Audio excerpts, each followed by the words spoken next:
प्रिय दर्शक मित्रों, ज्योतिष का सफर में नरेश गांधी का सादर प्रणाम।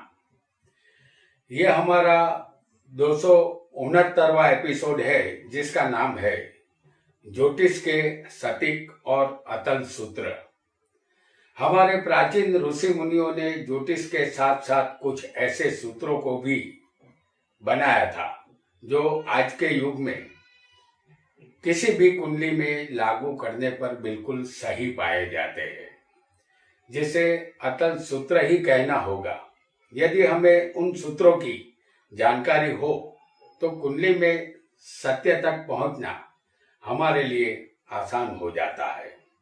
किसी की भी कुंडली में अच्छे बुरे दोनों तरह के योग मौजूद रहते हैं।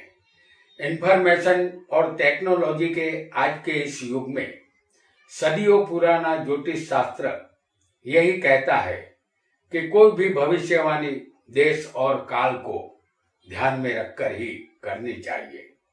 यहाँ ज्योतिष के सूत्र बताने का नम्र प्रयास हम इसलिए कर रहे हैं ताकि इस प्रोग्राम को देखने वाला हर दर्शक ज्योतिष में पारंगत बन सके। यह सूत्र हमारे आजमाए हुए हैं, जो सटीक और अतल है। आइए जानते हैं उन सूत्रों को जो आपको सत्य के निकट ले जाएंगे। हमने इस कुंडली में सिर्फ लग्न लिखा है। आपकी कुंडली में कोई भी लग्न हो सकता है। आपको सिर्फ स्थान याद रखना है।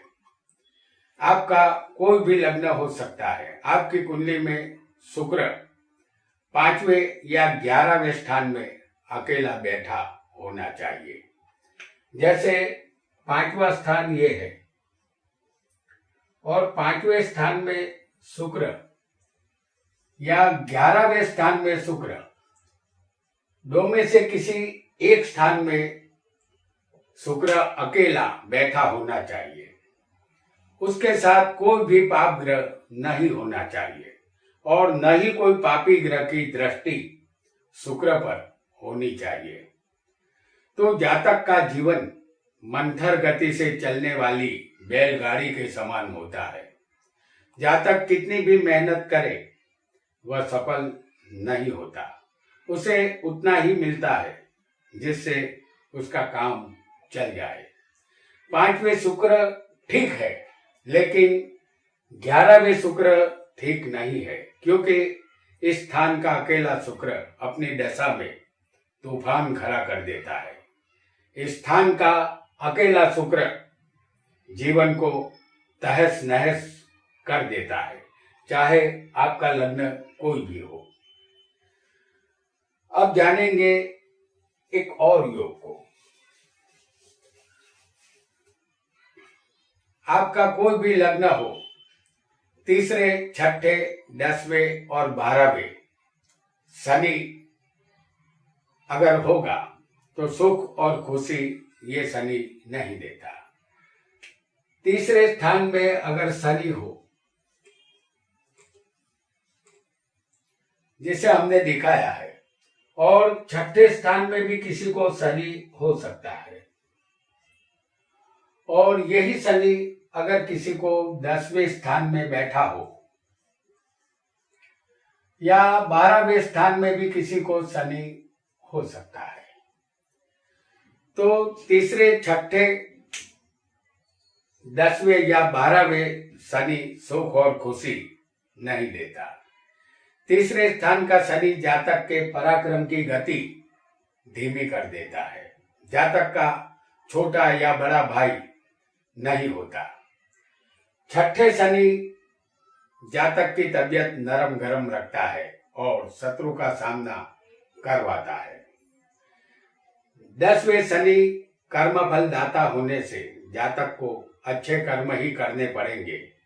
कर्म जैसे ही बिगड़ेंगे, शनि बुरा फल देना शुरू कर देता है। और अगर शनि किसी की कुंडली में 12वें होगा तो जातक परिस्थिति का गुलाम बनता है। अपने हालात पर उसका काबू नहीं रहता। इसे मजबूर अवस्था कहते हैं। जातक के अन्य स्त्री से गुप्त संबंध यहाँ होते हैं। आइए एक और सूत्र को भी जानेंगे, एक ऐसा सूत्र जो हमारे ऋषि मुनियों ने बनाया है और वो अटल है। तो आपका कोई भी लग्न यहाँ पर हो सकता है। बुध अगर तीसरे अकेला होगा, जैसे ये तीसरा स्थान है, हम आपको दिखा रहे हैं बुध को। लग्न कोई भी हो, अगर तीसरे बुध अकेला होगा तो जातक बुजदिल होता है। कुंडली में बुध को युवराज कहते हैं। वह एक कुमार है, बच्चा है। वह अपने आप को बेचारा समझता है। यदि बुध के साथ कोई ग्रह बैठा होगा तो उसे ताकत मिलती है, क्योंकि बच्चे हमेशा किसी की उंगली पकड़ कर ही चलते हैं। लेकिन यदि बुध अकेला तीसरे होगा तो उसके साथ कोई भी ग्रह अगर नहीं होगा तो जातक बाहर से बहादुरी का दिखावा करेगा, लेकिन अंदर से वह कायर होगा। तो अकेला बुध तीसरे अगर होगा तो ये पराक्रम का स्थान है।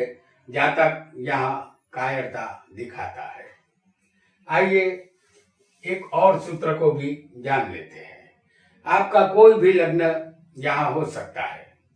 गुरु चंद्र की युति केंद्र या त्रिकोण में होनी चाहिए। केंद्र स्थान इन 4 स्थानों को कहते हैं और त्रिकोण स्थान 5वां और 9वां होता है, और लग्नेश भी लग्न का जो स्थान है वो भी त्रिकोण माना जाता है। तो चंद्र और गुरु की युति केंद्र या त्रिकोण में होनी चाहिए। यह युति हम आपको 10वें स्थान में दिखा रहे हैं। चंद्र और गुरु की युति, इस युति को राजयोग कहते हैं और उसे गज केसरी योग भी कहते हैं। गज यानी हाथी और केसरी यानी सिंह। जैसे हाथी पर सवार सिंह बैठा हो, यहाँ नाम बड़े दर्शन छोटे। ऐसा योग जातक को उदार और बड़े दिल वाला बनाता है। जातक शांत स्वभाव का और दयावान होता है। यह योग जातक को धनवान नहीं बनाता, लेकिन एक अच्छा इंसान जरूर बनाता है। आइए एक और योग को भी समझेंगे। आपका कोई भी लग्न यहाँ हो सकता है। यदि चंद्र 6ठे स्थान में होगा, जैसे हम आपको दिखा रहे हैं चंद्र को 6ठे स्थान में, यदि चंद्र 6ठे स्थान में होगा तो जातक बचपन में बीमारी का सामना अवश्य करता है, क्योंकि 6ठा स्थान रोग का है। उसे झूठ बोलने की भी आदत होती है। उसे स्किन प्रॉब्लम यानी चमड़ी के विकार होते हैं। यही चंद्र 6ठे डायबिटीज का रोग भी देता है। 6ठा स्थान रोग का है और चंद्र का अधिकार पानी पर है, इसलिए जातक को डायबिटीज होता है। हालांकि डायबिटीज में गुरु शुक्र की भूमिका भी महत्वपूर्ण रहती है। ये दोनों कुंडली में अगर गुरु और शुक्र कमजोर हो तब भी डायबिटीज होता है। चंद्र 6ठे अच्छा फल नहीं देता। आइए एक और सूत्र को भी जानेंगे। आपका कोई भी लग्न यहाँ पर हो सकता है।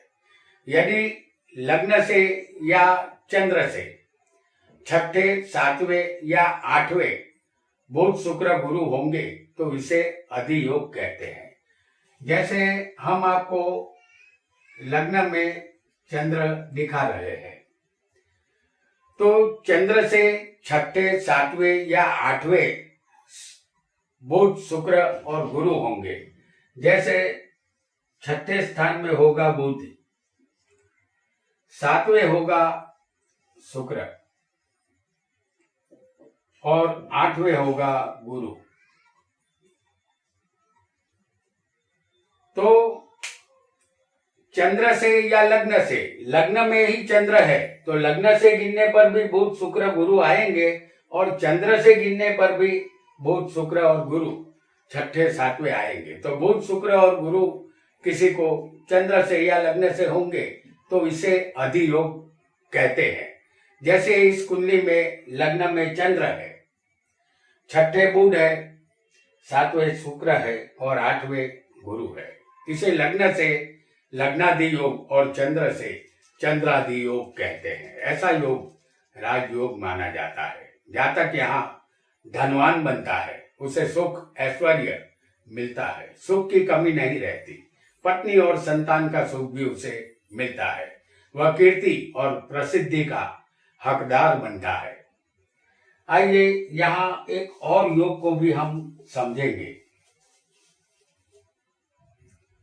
आपका कोई भी लग्न हो, आपकी कुंडली में किसी भी स्थान में शनि चंद्र की युति, जिसे विष योग कहते हैं, अगर शनि चंद्र की युति बनती है तो ये चंद्र और शनि ही बनाते हैं।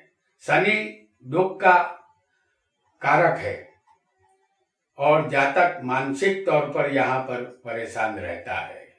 दूसरी युति जैसे हम आपको यहाँ पर दिखा देते हैं, शनि चंद्र की युति, जिसे हमने चौथे स्थान में दिखाया है। और इस युति के कारण जातक, चंद्र हमारा मन है और शनि दुख देने वाला ग्रह है, तो यहाँ मानसिक तौर पर ये जातक परेशान रहता है। दूसरी युति गुरु राहु की है, इसे चंडाल योग कहते हैं, जिसे हम आपको दिखा रहे हैं। गुरु राहु, समझ लीजिए कि ये दोनों युतियां किसी भी स्थान में हो सकती है। तो गुरु राहु की युति को चंडाल योग कहते हैं, शनि चंद्र की युति को विष योग कहते हैं। तो गुरु राहु की युति जो चंडाल योग है, तो ये राहु के ग्रहण से गुरु का ज्ञान दब जाता है। यह युति जातक को नास्तिकता की तरफ ले जाती है। तीसरी युति है राहु और मंगल की, इसे हम दिखाते हैं सप्तम स्थान में। राहु मंगल किसी भी स्थान में हो सकते हैं। राहु और मंगल की युति, राहु यहाँ पर नाग है, माफ कीजिएगा, राहु यहाँ पर नाग है और मंगल नेवला है। तो राहु और मंगल की युति नाग और नेवले की है। ये दोनों आपस में जन्मजात शत्रु है। दोनों के युद्ध में ज्यादातर नेवला ही जीतता है, राहु हार जाता है, मंगल की जीत होती है। ये युति जातक के जीवन में दुश्मनी और शत्रुता का जहर घोलती है। चौथी युति हम आपको दिखाएंगे, वो होगी शनि और सूर्य की, जिसे हम आपको दिखा रहे हैं लग्न में। हालांकि ये युति 12 स्थान में से किसी भी स्थान में हो सकती है। तो शनि सूर्य की ये युति जन्मजात दुश्मनों की युति है। ये पिता और पुत्र की युति है। इस युति में जातक के पिता इस दुनिया में नहीं होते। यदि पिता होते हैं तो उससे अनबन रहती है। ऐसी युति बहुत मेहनत के बाद अल्प सफलता देती है। पांचवी युति हम आपको दिखाएंगे शनि और मंगल की। ये हम आपको 11वें स्थान में दिखा रहे हैं। हालांकि ये युति किसी भी स्थान में बन सकती है। तो शनि मंगल की ये युति है और वैसे तो इस युति वाले जातक इंजीनियर या उद्योगपति बनते हैं, जीवन में बहुत कुछ मिलता है, फिर भी उनकी झोली खाली रहती है। इस जातक को अपने जीवन में सुख शांति का अनुभव नहीं होता, उसे सुख नहीं मिलता और शांति भी नहीं मिलती। हमने ये युति आपको दिखाई है 11वें स्थान में। ये किसी भी स्थान में होगी तो फल बुरा ही मिलेगा, ऐसा आपको समझना है। तो प्रिय दर्शक मित्रों, आज हमने कुछ ऐसे ज्योतिष के सूत्र को जाना जो अटल है। आज इतना ही। आपका बहुत बहुत धन्यवाद।